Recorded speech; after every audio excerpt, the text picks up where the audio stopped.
Lin Fu sebagai sang ayah meminta maaf atas perlakuan anaknya. Ia juga tidak tahu Lin Go akan melakukan ini. Maka dari itu, Lin Fu ingin Fan Xian segera menikah dengan Lin anaknya dan segera mewarisi toko Neiku. Ia ingin mereka berdua ini hidup tenang tanpa terlibat masalah politik di kerajaan. Apabila Fan Xian bersedia, maka keluarga Lin akan sepenuhnya mendukung dan membantunya. Di sana Fan Xian bersedia karena ia sudah mencintai Lin jauh sebelum ia mengetahui bahwa Lin akan dinikahkan dengannya. Sedikit info, Lin Fu merupakan Perdana Menteri di kerajaan, sama seperti ayahnya Fan Xian.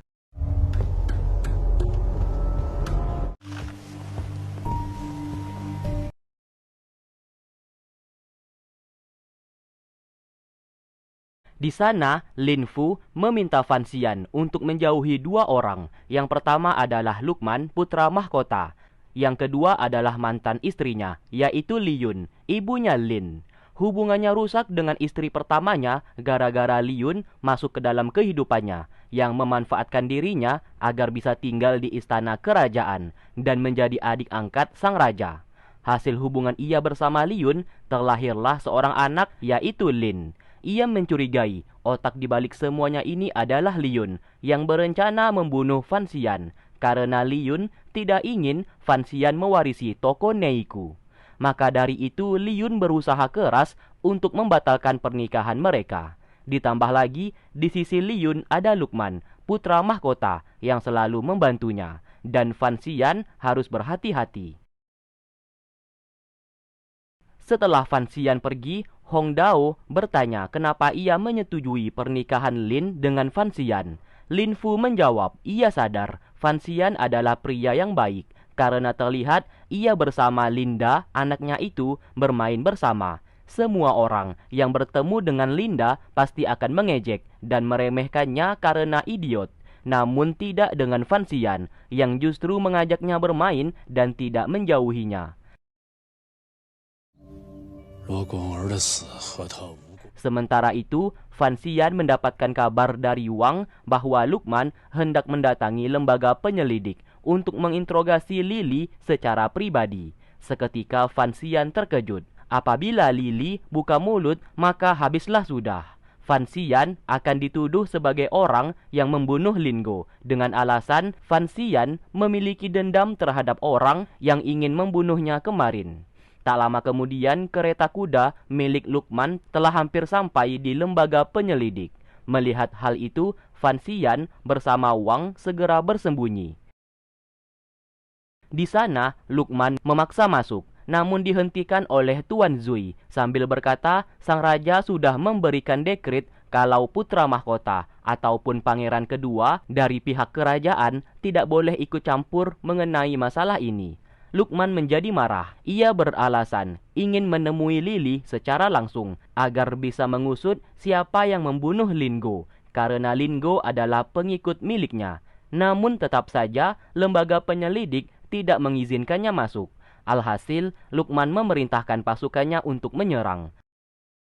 Sesaat dari kejauhan, pasukan hitam milik pemimpin lembaga penyelidik datang ke sana.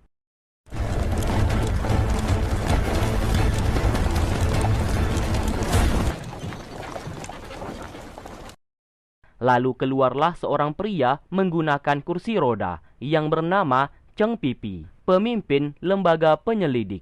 Kalau kalian masih ingat, di episode pertama, Paman Wu pernah membawa Fan Xian yang masih bayi dan bertemu dengan dirinya. Di sana Cheng Pipi melarang Lukman untuk masuk apapun alasannya. Lukman menjadi menggila dan mengancungkan pedangnya.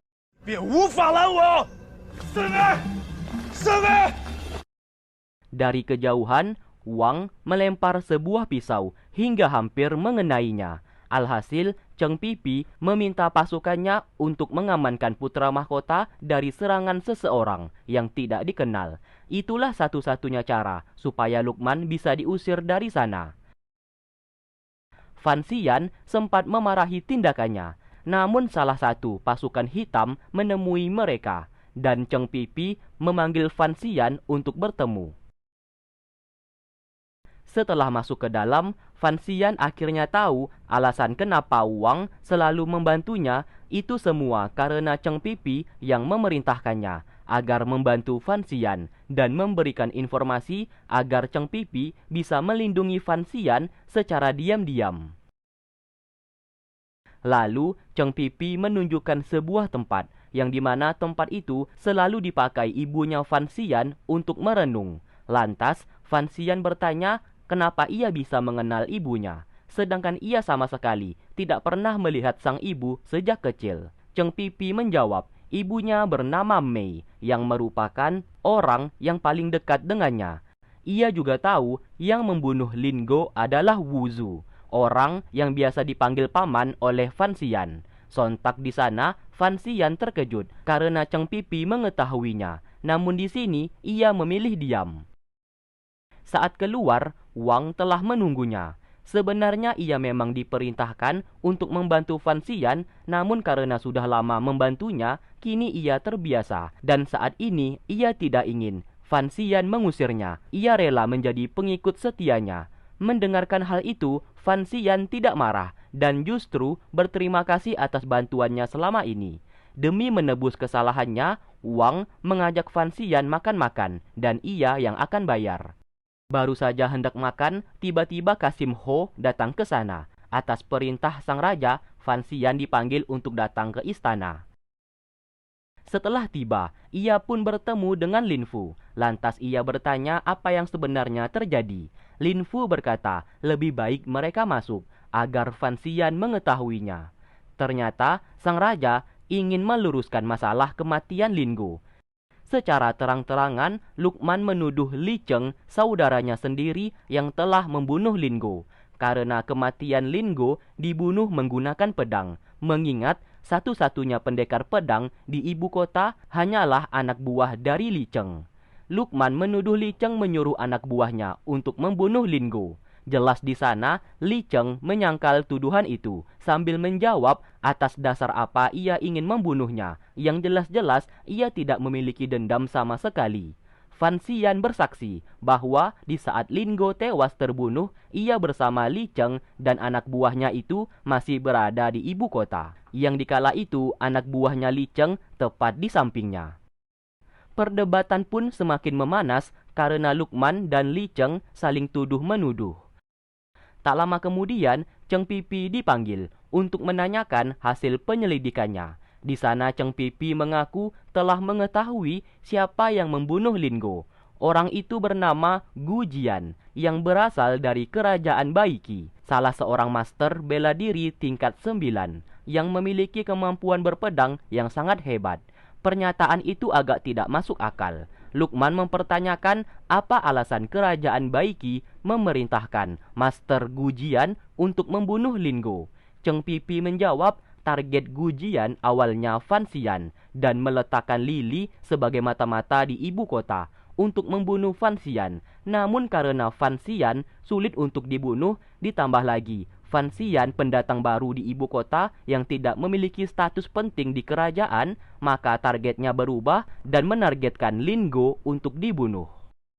Sesaat, sang raja bertanya mengapa Gu Jian melakukan hal ini. Cheng Pipi kembali berkata, Gu Jian sengaja membuat masalah di kerajaan King mereka supaya terjadi perang di antara kedua kerajaan. Karena diketahui kerajaan Baiki mengkhianati Gu Jian dan Gu Jian ingin mengadu domba kedua kerajaan dengan membunuh Lin Go.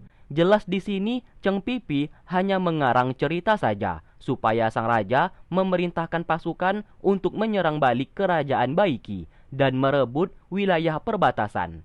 Fan Xian yang sudah tahu Cheng Pipi sedang berbohong memilih diam saja sedari tadi. Sang raja akhirnya mengambil keputusan. Ia akan mengerahkan semua pasukan terkuat di kerajaan untuk menyerang kerajaan Baiki. Sebelum semuanya bubar, Cheng Pipi sesaat berkata kepada Lin Fu, alasan Lin Go ingin membunuh Fan Xian kemarin karena Lin Go tidak setuju apabila Fan Xian menikah dengan Lin. Ia pun ingin dibatalkan saja pernikahan tersebut. Namun Lin Fu menolak. Ia setuju Fan Xian menikah dengan Lin karena sang raja yang juga sudah mengatur perjodohan tersebut. Di sana, raja juga berkata, pernikahan ini tidak boleh dibatalkan. Setelah selesai perang, ia akan mengatur tanggal pernikahan tersebut. Di belakang, Fan Xian merasa lega karena mengira akan gagal menikah. Setelah pergi, Lin Fu berkata kepada Fan Xian kalau ia tidak mempercayai semua perkataan Cheng Pipi yang tidak masuk akal. Namun ia tidak bisa berbuat apa-apa masalah kematian anaknya saat ini, tanpa bisa tahu siapa pembunuhnya. Lalu sesaat, Lin Fu meminta Fan Xian untuk membawa Lin pergi keluar dari ibu kota di saat hari pemakaman Lin Go, karena ia tidak ingin Lin bersedih. Singkat cerita, di saat hendak kembali, ia sesaat melihat Lin dan mengajaknya ke suatu tempat.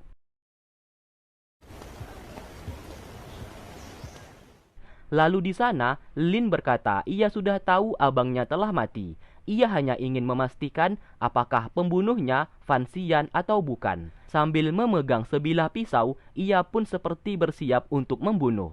Fan Xian mengaku kalau bukan ia pembunuhnya. Mendengarkan hal tersebut, Lin merasa lega dan memeluknya. Ia pun menjatuhkan pisau itu yang dilihat oleh Fan Xian.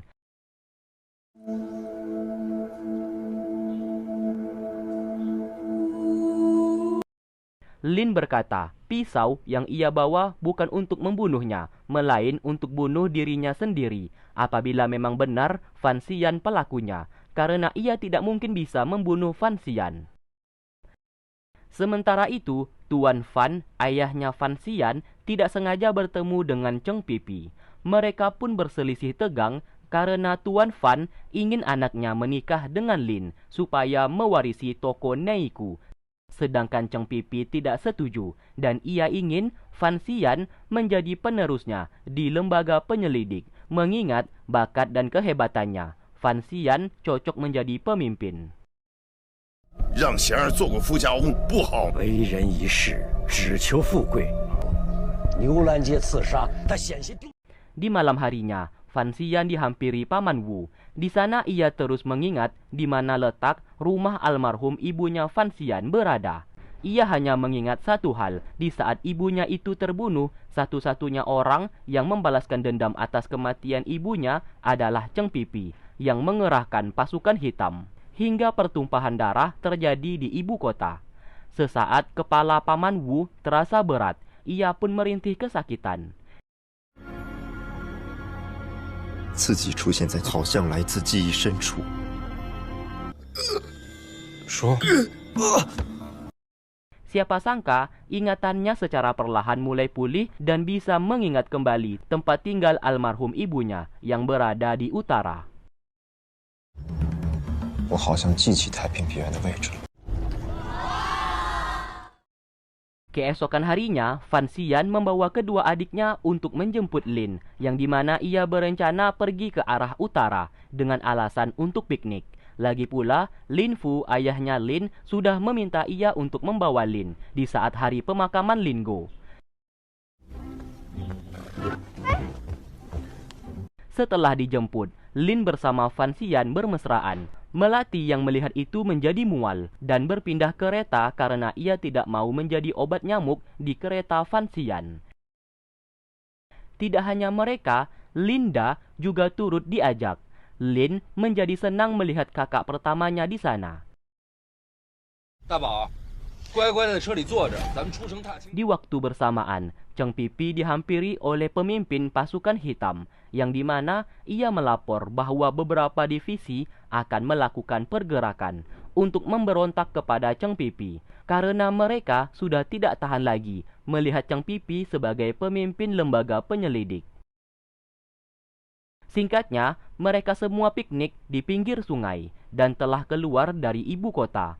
Melati, Fan Zi bersama Linda bermain bersama sambil menangkap ikan, sementara Fan Xian berduaan dengan kekasihnya.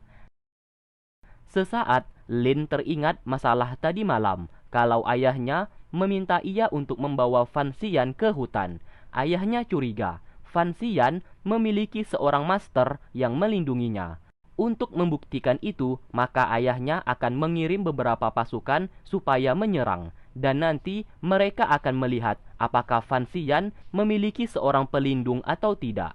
Sementara itu, Hong Dao merasa heran. Kemarin, Lin Fu sangat mempercayai Fan Xian, namun kenapa justru sekarang ingin mengujinya? Lin Fu menjawab, ia memang percaya kepada Fan Xian, namun saat ini ia hanya ingin membuktikan kecurigaannya saja. Kembali ke Fan Xian. Di sana, Lin mengajaknya pergi jalan-jalan berdua saja untuk mencari udara segar. Baru saja hendak pergi, sesaat Ruo datang ke sana dan memanggilnya. Ia pun membisikkan bahwa kediaman rumah milik almarhum ibunya Fan Xian sudah ditemukan. Fan Xian izin kepada Lin untuk pergi sebentar dan akan kembali lagi.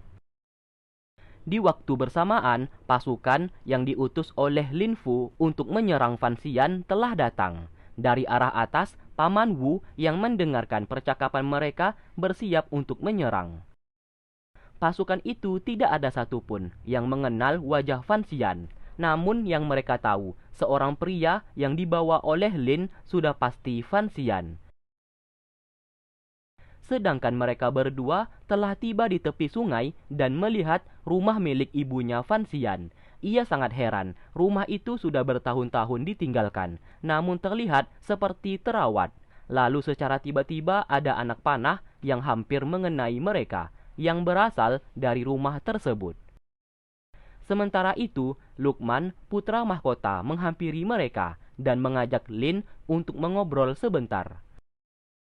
Fan Xian mencoba mengecek kembali, dan benar saja dua anak panah hampir mengenainya lagi.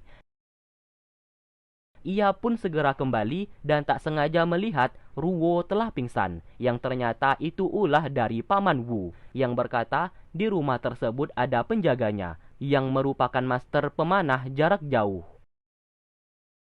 Sedangkan pasukan milik Lin Fu justru salah menangkap orang. Mereka kira pria yang di sebelah Lin adalah Fan Xian. Lin mencoba menjelaskan bahwa pria yang mereka tangkap adalah putra mahkota. Namun pasukan itu tidak percaya dan menangkap Lukman. Singkat cerita, Paman Wu meminta Fan Xian untuk menyelinap masuk ke dalam rumah itu dan mencari kuncinya. Sedangkan ia akan mengalihkan perhatian master pemanah tersebut. Lalu terlihat beberapa orang keluar dari rumah itu, dan master pemanah yang dimaksud bernama Xiao Yi. Ia pun duduk di sana sambil mengawasi, karena ia tahu terdapat seseorang tepat di seberang sungai. Setelah itu, Paman Wu melempar anak panah, hanya menggunakan tangan.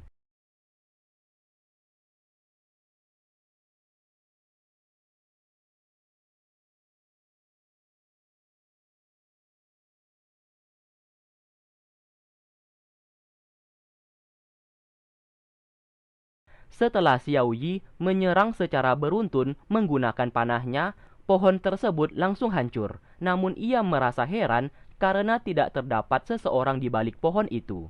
Tanpa ia sadar, Paman Wu bersembunyi di antara pohon itu. Merasa semuanya ini hanyalah pengalihan, Xiao Yi segera masuk ke dalam.